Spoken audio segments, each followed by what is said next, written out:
everyone, welcome back to Trees and Turtles. In today's video, I am going to Italy and I'm vlogging my journey, so you guys are coming along with me. Before we start, make sure to hit the subscribe button, follow my Instagram, it's down below in the description, and let's have a great journey. Made it through security, got to duty free, and now we are heading to the departure lounge. I learned or had forgotten that you're not allowed to film in security, so here we are. But yeah, plenty of shopping opportunities, which I'm not taking any advantage of. Just focus on getting to the gate at the moment, so here we go. So we made it to the departure lounge. We're just waiting for our flight to be called. So I just thought I'd run through the itinerary for the trip. So we're flying to Pisa, and we're going to be there for a week. And we're not actually in Pisa, we're in the countryside outside. So I love Tuscany, and we're going to be really near Florence, near Lucca. And so just honestly gonna drive around, visit a lot of cities, go on a lot of walks, hopefully eat a lot of Italian food.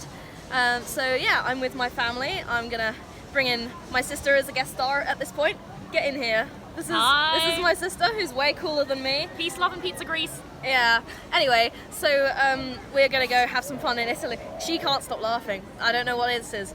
Yeah, no, I can't. Okay, anyway, so yeah, so we're gonna go to Florence, Lucca, Pisa, and eat lots of pizza and pasta, I hope. We made it. We got our gate, and we are here waiting to board the plane.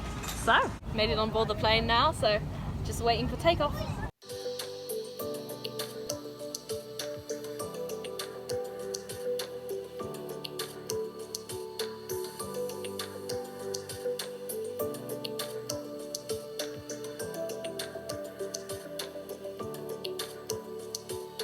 As you can probably tell, made it to the house. This is the pool. It's way too hot, so I went straight here. I'm going to show you the view in a minute because it is really nice. This is the view. Obviously we've got a bunch of pool chairs, and then essentially this house is on a hillside and it looks out over the mountains. So you've got a really good mountain view over here.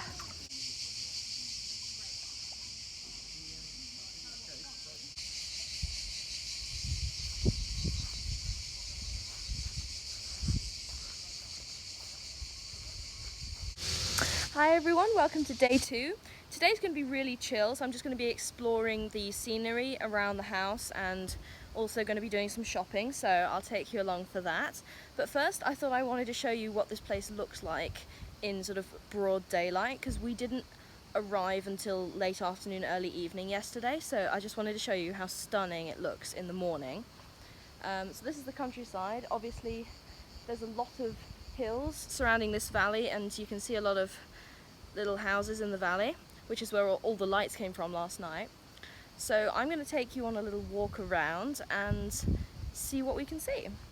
There's a lot of olive trees around here. I'm in the middle of a complete forest or grove of them, and looking around you can see there's a lot of these tall trees as well, so the sort of landscape beyond that, and there's a little clump up here. So I'm really standing in the middle of an extremely stereotypical, I suppose, Italian countryside, but it is gorgeous. And if you can hear like that sort of chirping sound in the background, that is probably thousands of crickets, and they have been chirping non-stop since I arrived. And it gets quieter at night, but it doesn't ever completely stop. One of the things I love about Tuscany is how a lot of these houses are painted really warm colours, so yellow, orange, red. I've seen all of those the past day. And another thing that's really cool is they have a church down here. There we go. You can see the tower there. And every hour on the hour there are bells. So obviously some people might find that annoying, but I think it's actually quite cool. If you look very closely here, you can see that this is one of the crickets that you can hear chirping all around. Obviously he's brown, so he blends in really well with the surroundings. But what I'm going to do is just disturb this leaf here. See if I can get him to move. No? Okay, anyway, hopefully you get the idea, but these guys are really unremarkable, but they completely dominate the whole landscape. I realise I'm starting to sound like a nature documentary here, but the impact that this little guy has is huge. So here's what I'm having for breakfast. We only got bread from a local bakery, and there's also some cherry jam, so feeling quite excited to eat it with this wonderful view. We've arrived at the supermarket. This is a really popular chain, always go to it in Europe. So let's go inside. We are inside. This shop has everything. It is enormous. I'm not exaggerating. If you look around, that is one aisle. There are about 50, 60 of those. It has a second level behind me, you can see. So I'm going to go and find some stuff, and then we're going to do a little shopping haul.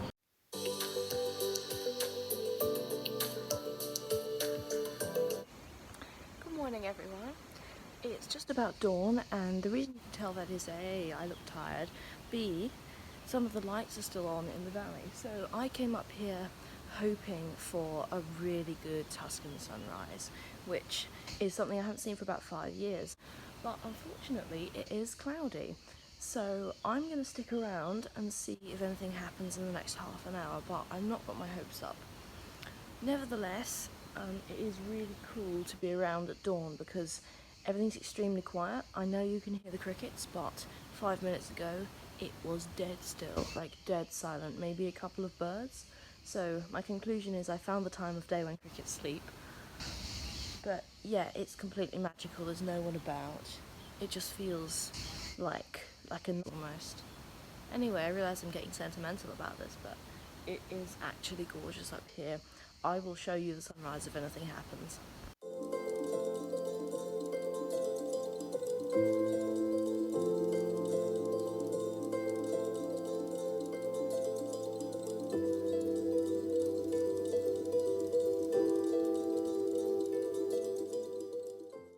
Unfortunately it was cloudy, the sunrise was not that great, but good news for you, we are in Lucca, which is a 14th century, i.e. 1300s Renaissance city, and it has got a wonderful church that is just behind me. It's also got an amphitheatre and plenty of wonderful little alleyways and restaurants, and it also has some of the best Renaissance era walls in basically the whole of Europe. So yeah, very excited to continue exploring around here. I will explain as we go.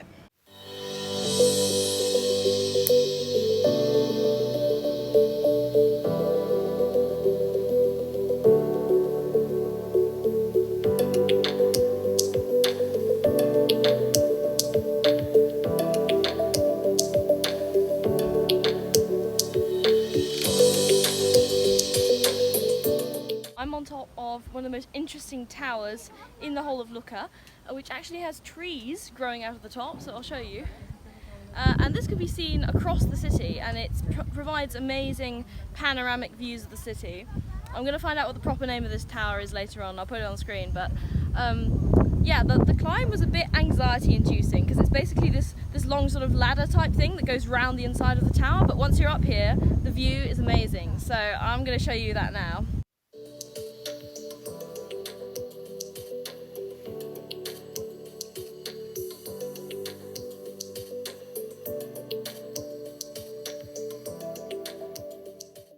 Of course, being in Italy, I had to get some ice cream.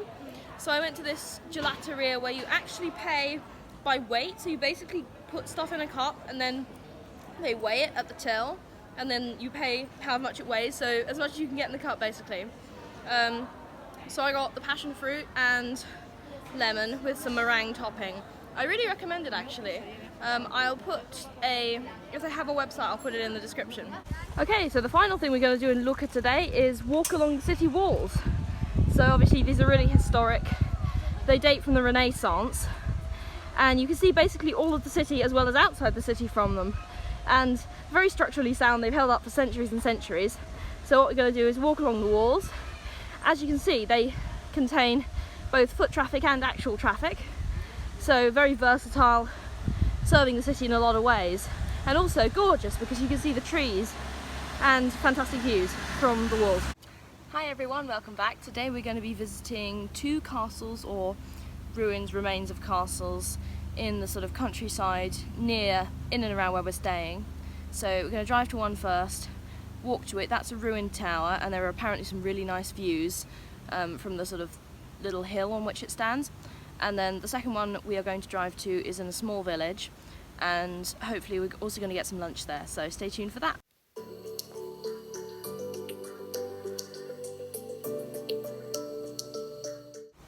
This is definitely not the right path. Okay, I'm 98% sure we're on the right path now, but I'm also 98% sure that we just randomly wandered into some guy's farm back there. but he didn't seem to mind, so I'm gonna take the win. Very fucking lost. So we looked at OS map, and essentially we managed to get ourselves into the middle of a sort of impassable piece of forest, which is wonderful. So we've decided that we're going to call it a day here. So this is the clock tower of the tower, and along here we have another part of the structure. You can see that this is essentially a church. So basically this whole town is tiny, and this is probably the most distinguishing feature, but it's very cool, and you get amazing views of the rest of the valley from here. If I can get the camera to focus, there we go. So you can see roofs, amazing sort of landscape on the surrounding hills, and really cute little street down here. So this whole town is just adorable, honestly. Alright, so this is the inside of the castle. We got the tower, some kind of ruined walls over here, and then it kind of goes all the way around. In the middle we've got, looks like a well, and then again, fantastic views from over the side. Like, you can genuinely see the whole valley from here. It's spectacular.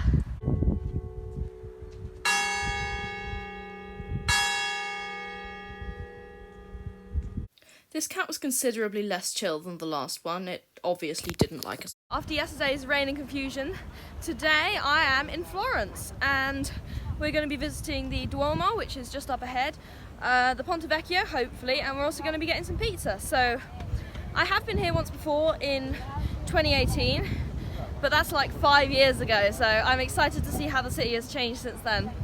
Well, here I am at the Duomo. If you look up, you can see that it goes on for quite a way in the background. This is obviously probably the most iconic Florence landmark, and it's got sort of like fantastic high contrast bricks there, and I'm going to put on the screen when it dates from, because I knew this but I can't remember. So anyway, I'm going to go inside. We're hopefully going to take some pictures, but I might not film in there because it might need to be too quiet. But anyway, this is just as good as I remember it from before. We found this cute little pizza place for lunch. It is just around the corner from the Duomo, and I have ordered a calabrese pizza, so we're going to see how it turns out. This was honestly my favourite pizza for the entire trip. I've arrived at Michelangelo's David. This actually isn't the original. So the original was created in the early 1500s, and in 1837 it was moved to the Galeria dell'Accademia. In 1910 this replica was put in its place, but it's, you know, visually identical to the original. So probably one of the most iconic statues in the world here in Florence. And this area actually has got a bunch of other statues as well. So over here and around here there's a sort of entire like parade of statues, but obviously Michelangelo's David is the star. This is Piazza degli Uffizi up here, as we can see on the sign. There's a lot more statues in here, and it is right next to, indeed part of, the Uffizi Museum, which has some of the most famous artworks in the world, including the Birth of Venus by Botticelli. But the outside is a work of art as well. Obviously there's some building works going on here, but I think you can still see that it's a pretty incredible place. Here we've got a wonderful view of the Ponte Vecchio, which is probably the most iconic bridge in Florence. The name translates literally as Old Bridge, and it's got a bunch of shops and buildings on it, unlike a normal bridge. Second ice cream of the trip. This one is stracciatella, which is essentially vanilla choc chip, but it's actually really good. If you haven't ever tried it, I really recommend it. One thing that's absolutely insane about Tuscany is how much awesome fruit just grows here. Like, this is a fig tree. The figs are so ripe, obviously, that they are bursting open. And over here, look, another one. And it's just huge, and there's like way more figs up in the branches, which you probably can't see, but the birds are just like feasting on them, and I'm honestly amazed. If you look here, you can see that this one's been completely eaten out by like birds, insects. There's another one going in. So today is the final day of the trip, and we are spending it in Pisa. So we've just come past the city walls, and in front of me, I will show you in a minute, is the Duomo, so the cathedral, and of course the famous Leaning Tower. So I'm going to turn around at this point. There's the Duomo. There in the background is the Leaning Tower. So we are going to go and get a closer look at it, but this is very exciting because obviously it's a historic landmark and I have never seen it before. I'm standing at the base of the Leaning Tower. This is the bell tower of Pisa Cathedral and it has a lean of 4 degrees, although it looks like a lot more, but it's only 4 degrees. So the tower was completed in 1372. It's made of marble, stone. It's nearly 56 meters tall, 55.8 in fact, and it has nearly 300 steps to the top. I think 294, 96, something like that. And the tower continued to lean further and further until the 1990s when they did some stabilizing work and moved the tower back slightly. So now it's 3.97 degrees, the lean. And it's arguably one of the world's most recognisable monuments, which is just, honestly, it's just casually in the centre of Pisa. I don't know what I expected, but yeah, you just walk into the town and there it is. Instead of climbing the tower, I'm now on the Pisa city walls. Some of the oldest in Italy. They were begun in 1154 and extended in the 1300s. So they run for 3 kilometres and encompass 4 city gates. And recently they were restored, so you can now walk along them. And obviously you get fantastic views of the city. You can see the tower behind me, and there's the Duomo, and obviously the whole sort of piazza below. Four Seasons Pizza. It's the very last morning of the trip, and I am up at just after sunrise because I wanted to catch a final Tuscan sunrise, and honestly, look how cool that is. Look how pretty the valley is. I mean, amazing. So what we're going to do today is we're going to drive back to Pisa because that's where our flight home is from. We're going to get some lunch, drop our hire car off, and then fly back to the UK from Pisa, which honestly probably the biggest travel glow down in history because it is currently grey, cold and raining in the UK. So I'm trying not to think about that, but anyway, this week has been absolutely gorgeous in every way and I want to say thank you for following along with it. So if you're not already subscribed, what are you doing? Obviously you want more videos like this. Subscribe down there. All the stuff I've talked about in the video, if I said the link is in the description, the link is probably in the description. Anyway, see you next time.